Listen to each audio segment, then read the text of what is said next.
have any of you ever been to a breakout or escape room? They're so fun. The premise is there's this room, and you and your friends, there's usually like 8 to 10-ish people, and you go into this room and you're locked in. I mean, you're not really locked in. You can escape. It's a fire thing. Uh-oh. All right. I don't know what just happened there. Okay. I swear it's plugged in, but maybe not. But anyways, you're locked in this room, and there's all these puzzles and clues that you've got to solve or find, and like things you got to slide, like you got to take a magnet to do this thing to get this key, or you've got to solve a puzzle to get the code to get the lock. Like, they're a lot of fun. I've done 5 or 6 of them, and I've only broken out about half the time. Like, they're so hard that, like, I mean, I've done them with other people who have master's degrees. Like, a room full of people with master's degrees still can't do it. Like, they're pretty tough. And usually one room, once you find the key, you're like, yes, we got to open the door, and then that goes to another room that's full of more puzzles. And like everyone I've been to has at least 2 rooms of puzzles to solve. And sometimes like the key that you need to open the lock in room 3 is actually found in room 1, and you gotta like, so they're a lot of fun. They're great team building if you work at a place that needs a little like boost to the culture and team building. Breakout rooms are great. They're super fun.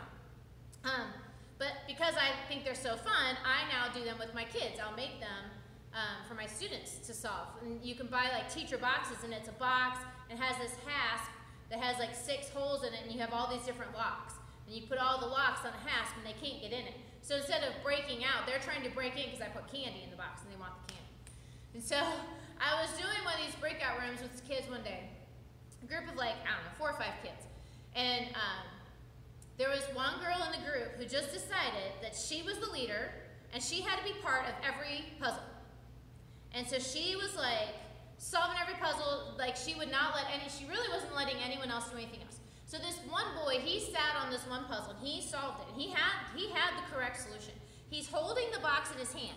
He's putting the correct key code in the lock, and she decides that she has another lock that she wants to solve, so she rips it out of his hand and she tries her code, and they end up losing because they couldn't unlock the lock that the boy had the code to.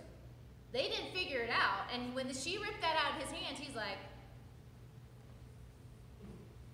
he did one of these, and he's like, I'm not helping her. If she's gonna be like that, I'm not gonna be a part of this. And I was like, that's fair, because she's not being a team player. And then when she's like, I can't believe we didn't get it. I'm like, well, actually, you would have gotten it if you had been a team player. She's like, well, then if we had all the codes, we should get the candy. I'm like, no, because part of the exercise is learning to be a team player. And she was mad. And I was like, well, those are the break. You know? But I think, like, I start thinking about Americans, and we are very much often like the girl. When we have a problem or a puzzle that's too hard for one person, we often think, I'll just cowboy up. Like, I'll just work harder until I figure it out. And we have this idea that we all have to solve all the problems all by ourselves. And we don't need anybody's help. And I think about, as I was warming up and practicing this morning, I thought about Robin Williams. And I wonder how much he turned to other people for help. And I think that's probably especially hard for famous people to ask for help, because then, you know, if it gets out in the media and all that, like, but how many people have worked themselves to death, committed suicide, like, been all alone, thinking they're all alone when there are people who would help them. And God will help them. You know what I mean? But how many times have we tried, and I do this too, like I'm in this, it's sort of conflict, with a friend, and I get all like, well, I can't believe she did it, and I get all like, and I get all mad, and I'm like, God, let me tell you. And I start like, telling him all about how she's wrong and I'm right, and I'm in this, and I don't know how we're gonna get out of this, and I was swimming the other day, and I finally, like, I had said my piece, and I was swimming, and I was like, all right, God, what do you have to say about it? And he's like, well, you say you're doing this for her benefit, but you're treating her like she's the bad guy instead of the victim. And I was like, oh. Like, by letting God in, it totally changed the whole way I'm thinking about it. And suddenly I'm like, well, maybe I've been wrong. But how often do we come into a situation and think that we have to solve all of it all by ourselves and don't ask God into it? Like, we are 100% responsible for all of it. But God is a God of community. I mean, he exists in a Trinity. It's not just God. It's God and Jesus and the Holy Spirit, and has been from the beginning of creation. Not even God does it all by himself. If you think you're better than God, like, we have another conversation we need to have. Like, even God operates in a group. Even God is dependent on the Holy Spirit and on Jesus, right? So there's this myth in the Christian world that says God won't give you any more than you can handle, which implies if you're in this terrible situation, it's cool. You have by yourself all the strength you need to do this. So you go over there and do it in your own strength. But that's a big fat lie. Over and over, God allowed people in the Bible to get in a situation they can't handle. So they would cry out to him, and then he could come and help them. Like, look in the Old Testament. I mean, the Israelites alone, over and over and over, they became slaves. They couldn't handle it. They couldn't break out of slavery on their own. They cried out to God. He sent Moses. Then they get to the Red Sea, and they're trapped. They got the sea on this side and the most powerful army on earth. I imagine like chariots like racing down a hillside. They're standing there, oh my gosh, you know, and they're trapped. On their own power, they're about to get annihilated. That's what would have happened without God's intervention. And instead, God's like, hey, Moses, push that stick out there. And they walk through the sea, and God destroys the enemy for them. Then, and this is what blows my mind, and I'm sure if I don't want to judge Israelites because I'm sure I do this too, but they just watched that happen, and like 2 weeks later, they're like, we're thirsty, and he hates us, we're going to die. And I'm like, you just watched him destroy an entire army. Like, you don't have the faith in him? And what's he do? Stick on a rock and water comes out. They're dying, they're being bitten by snakes, and they're like, we're gonna die. And Moses is like, well, hold up, let me ask God. And God gives them the staff, and they survive the snake. Like, over and over, the Israelites are like, we're gonna die, because they were only thinking on our own merit, we're gonna die. And over and over and over, God provided for them. Over and over, he's like, just call out to me, ask me. I would love to come and help you. You know? He wants to be in relationship with us. And he, over and over in the desert, was showing the Israelites, like, yeah, on your own, you're going to die. Without me in this desert, you will wander and starve to death and die of thirst. Yep, that's what will happen. You don't have the power to do this on your own. You need me. He was using the desert to create this reliance on himself, so that when they went in against the giants, when they went in the promised land, there were giants there. He was creating this mentality in them that, oh, there's something I can't face. I need God. And even the story of like Moses and the Amalekites, something like that. Like, they were losing the battle. On their own power, they would have been defeated. But then Moses would stand and put his arms up, and they would win. And when Moses' arms got tired, he's like, all right, dudes, I need to take a break. My arms are tired. Then they start to lose. So his friends propped up his arms so he could, like, still hold his arms up. As long as God was in the battle, they won. And whenever Moses put his arms down and God was not in the battle, they lost. And that just goes to show us, on our own, without God, we lose. With God, we win. You know? So, I have a verse. It was on the slide, but, you know. A day if technology fails. It says in 2 Corinthians 8, this is Paul writing this. He says, brothers and sisters, you need to know about the severe trials we experienced while in Western Turkey. All of the hardships we passed through crushed us beyond our ability to endure. We were so completely overwhelmed. We were about to give up entirely. It felt like we had a death sentence written upon our hearts. We feel it still to this day. It has taught us to lose all faith in ourselves and to place all of our trust in God who raises the dead.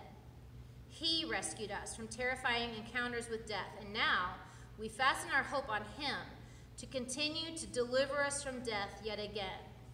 Paul says he was crushed beyond his ability.